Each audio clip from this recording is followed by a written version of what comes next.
Students, welcome to my channel Global Study Mall. आज के इस वीडियो में मैं आप सभी के लिए परसेंटेज के पार्ट 7 लेके आई हूँ और कुछ इंपॉर्टेंट क्वेश्चंस हैं उसे करती हूँ। आज देखते हैं। फर्स्ट क्वेश्चन है, किसी परिवार के चावल, मछली तथा खाद्य तेल पर किए जाने वाले व्यय 12:17:3 के अनुपात में है। ठीक है। इन वस्तु के मूल्यों में क्रमशः 20%, 30% तथा 50% की वृद्धि हो जाती है, तो परिवार की इन वस्तुओं पर किए जाने वाले व्यय में कुल कितनी वृद्धि होगी।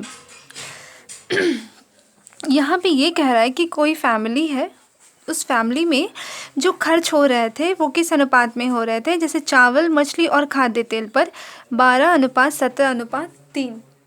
ठीक है। यानी कि पहले जो उसका मूल्य था वो इस अनुपात में था, अब उसके मूल्य में 20% की वृद्धि हो रही है, 30% की वृद्धि हो रही है, 50% की वृद्धि हो रही है। ठीक है। ये जो व्यय दिया हुआ है इसका मतलब ये है कि उसका मूल्य भी उतना ही था, है ना।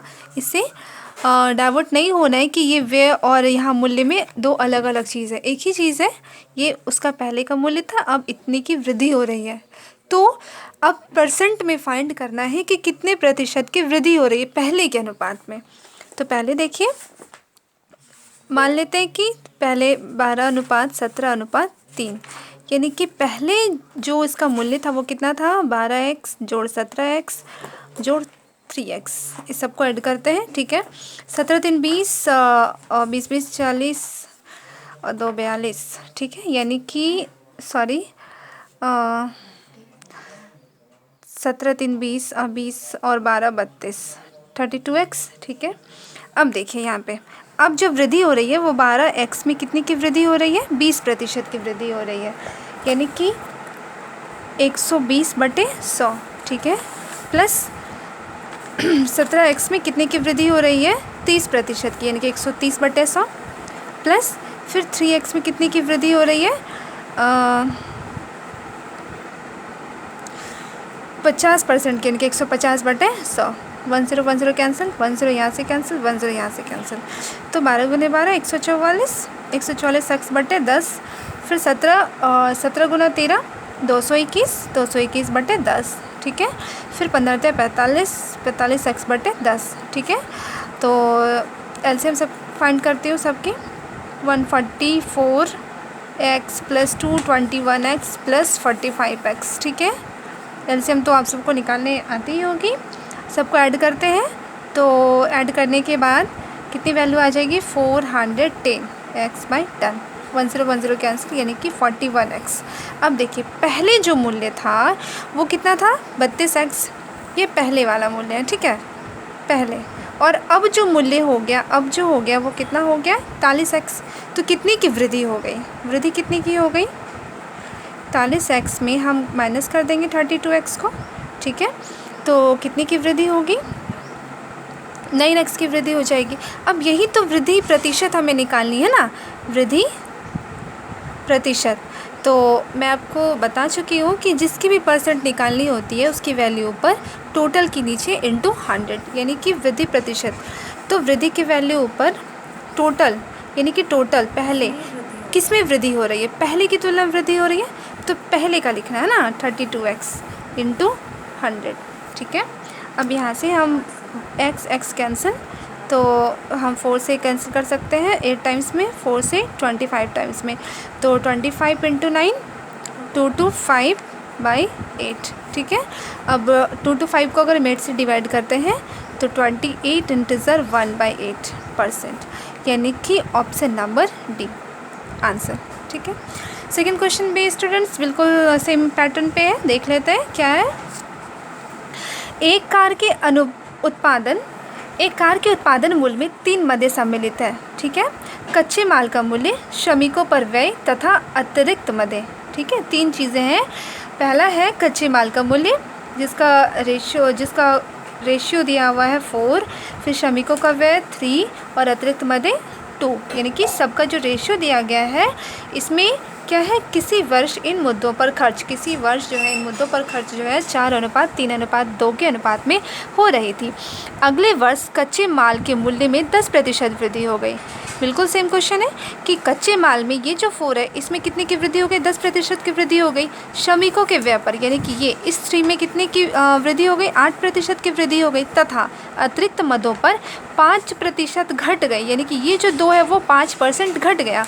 तो एक कार के उत्पादन मूल्य में प्रतिशत वृद्धि ज्ञात करें। तो उत्पादन जो मूल्य था उसमें कितने प्रतिशत की वृद्धि हुई वो निकालनी। बिल्कुल सेम क्वेश्चन है। देखिए पहले जो मूल्य था वो कितना था, 4x + 3x + 2x है ना। 4:3:2 को सबको ऐड किए तो 4 3 7 2 9 9x, ठीक है। अब क्या इसमें अब क्या हो रहा है, अब मूल्य क्या हो रहा है, मूल्य में जो वृद्धि होने के बाद अब मूल्य कितना हो रहा है, 4x में कितने की वृद्धि है, 10% यानी कि 110/100, ठीक है। फिर 3x में कितने की वृद्धि, 8% यानी कि 108/100, ठीक है। प्लस अब है 2x में कितना 5% घट गया तो 100 में घटा देंगे, 95/100, ठीक है। अब सबको मल्टीप्लाई कर लेते हैं। देखिए यहाँ से 41 11 × 4 44 10/100 प्लस 108 × 3 324, ठीक है। x/100 प्लस 95 × 2 190x/100, ठीक है। सबका एलसीएम फाइंड कर लेते हैं।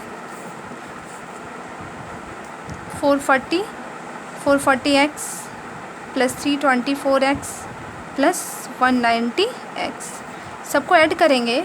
190 324 और 440 ऐड करने के बाद इसकी वैल्यू आ जाएगी 954x/100।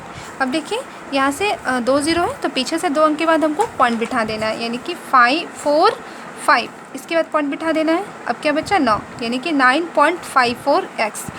पहले जो इसका मूल्य था वो 9x था, अब इसका मूल्य कितना हो गया 9.54x। तो कितनी की वृद्धि हुई, वृद्धि कितनी की हो गई, 9.54 में हम 9 माइनस करेंगे तो आ जाएगा 0.54x, इतनी की वृद्धि हो रही है।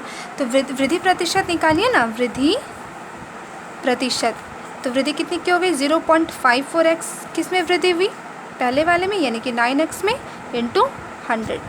यहाँ से देखिए इस पॉइंट के बदले 1 और यहाँ पे अगर 2 अंक है तो 2 0 यहाँ पे आ जाएगा, ठीक है। x कैंसिल, 100 कैंसिल, 9 से 54 6 टाइम्स में यानी कि 6%। 6% क्या हो जाएगा इसका आंसर, यानी कि option number B. Next question की ओर बढ़ते हैं स्टूडेंट्स। नेक्स्ट क्वेश्चन है, किसी शहर की जनसंख्या 8500 है, इसमें प्रथम वर्ष में 20% वृद्धि हो तथा द्वितीय वर्ष में 25% की वृद्धि हो तो 2 वर्ष बाद इसकी जनसंख्या क्या होगी। देखिए वर्तमान जनसंख्या जो दी गई है वो 8500 है, ठीक है। अब इसमें प्रथम वर्ष यानी कि फर्स्ट ईयर में जो वृद्धि हो रही है, कितनी की वृद्धि हो रही है 20% की, यानी कि 120/100, यानी कि अब इसका वैल्यू क्या हो गया 8500 × 120/100। अब द्वितीय वर्ष यानी कि दूसरे साल फिर से 25% की वृद्धि हो रही है, यानी कि अब इसकी वैल्यू हो जाएगी 125/100। तो इसकी जनसंख्या कितनी है, अब इसको हम फाइंड कर सकते हैं। ये 00 00 से कैंसिल, ये 4 से काट सकते हैं या 25 से, 25 5 125, 25 चौके 100, 4 से 30 बार में, ठीक है। यानी कि 85 × 30 × 5, तो 85 × 3 255, ये 10 यहाँ उतार दिए, गुने 5, यानी कि 25 25 5 2 25 25 25 2 27 के साथ बचा 2 5 10 2 12 1 0, यानी कि 12,750 अब जो है इसकी वर्तमान जनसंख्या होगी, ऑप्शन नंबर बी। अब है नेक्स्ट क्वेश्चन। नेक्स्ट क्वेश्चन है, किसी संपत्ति का मूल्य प्रति वर्ष इसके आरंभिक वर्ष की तुलना में 10% कम हो जाती है। क्या हो रही है कि मानते कि संपत्ति का कुछ भी मूल्य है, उसमें क्या है कि प्रारंभिक वर्ष की तुलना में 10% कम हो जाती है, यानी कि जैसे जैसे हम लोग आगे बढ़ते जा रहे हैं उसका मूल्य क्या हो रहा है, हर साल 10% घट रहा है। यदि संपत्ति का मूल्य वर्तमान मूल्य 81,000 है, 81,000 हो तो 2 वर्ष पहले उसका मूल्य कितना था, सपोज़ हम मान लेते हैं कि 2 वर्ष पहले उस संपत्ति का मूल्य x रुपीज़ था, ठीक है। अब क्या हुआ, 10% जो है वो उसका वैल्यू घट गया, ठीक है। तो पहले साल 10% घटा, यानी कि 100 में 10 घटाएंगे तो 90, यानी कि 90%, 90/100 पहले साल। फिर दूसरे साल, क्योंकि यहाँ 2 वर्ष पहले का बात किया जा रहा है ना, तो दूसरे साल भी इसका 10% घट गया, ठीक है। मान लेते हैं कि 2 साल पहले उसका मूल्य इतना था, फिर पहले साल इतना घटा, दूसरे साल इतना घटा, अब ये मिलके क्या हो गया, वर्तमान मूल्य। अब ये वर्तमान मूल्य क्या इस वर्तमान मूल्य के बराबर हो सकता है 81,000 के, ठीक है। अब हम इसको सॉल्व कर सकते हैं, 10 10 00 कैंसिल, ठीक है। 9 गुने 9 81, 81 से 81 एक बार में, 3 0 यहाँ पे वैसे ही उतर गया, यानी कि x इज़ इक्वल टू 1 × 1 1, यहाँ पे 3 0 और यहाँ की 2 0 यहाँ पे आ जाएगी, यानी कि x की जो वैल्यू होगी 1 लाख, ठीक है। यानी कि 2 वर्ष पहले उसका जो मूल्य था उस संपत्ति का 1 लाख रुपीज़ था, ठीक है। ऑप्शन नंबर सी, ठीक है। नेक्स्ट क्वेश्चन है,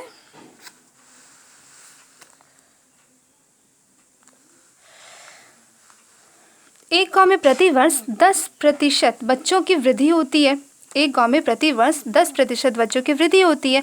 यदि वर्ष 2003 में बच्चों की संख्या 2000 हो तो वर्ष 2006 में बच्चों की संख्या कितनी होगी। देखिए स्टूडेंट्स, यहाँ पे ध्यान दीजिए कि 2003 में बच्चों की संख्या 2000 थी, 2006 में कितनी होगी। तो 2006 कितने वर्ष का अंतर है, 3 वर्ष का अंतर है, यानी कि 3 साल बाद पूछा जा रहा है।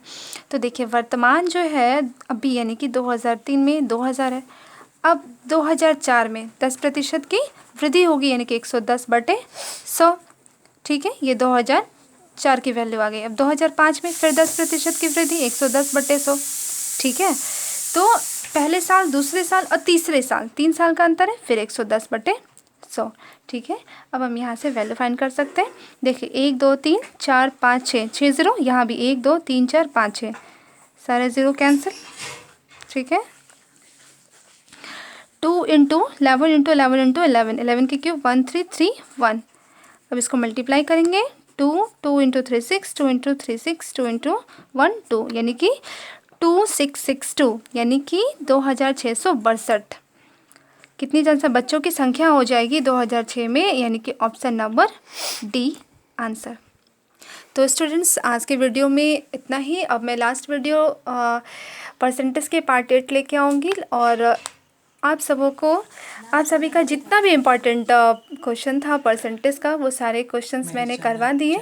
और आप अगर सारे पार्ट्स को परसेंटेज के सारे क्वेश्चन इंपॉर्टेंट क्वेश्चन देखना चाहते हैं तो हमारे चैनल पे जाके आप सारे पार्ट्स को देख सकते हैं। सारे इंपॉर्टेंट क्वेश्चन आपके इसमें परसेंटेज के मैंने करवा दिए हैं। तो स्टूडेंट्स आज के वीडियो में बस इतना ही। अगर आपको हमारा वीडियो पसंद आया हो तो इसे लाइक करें, शेयर करें और हमारे चैनल को सब्सक्राइब करें।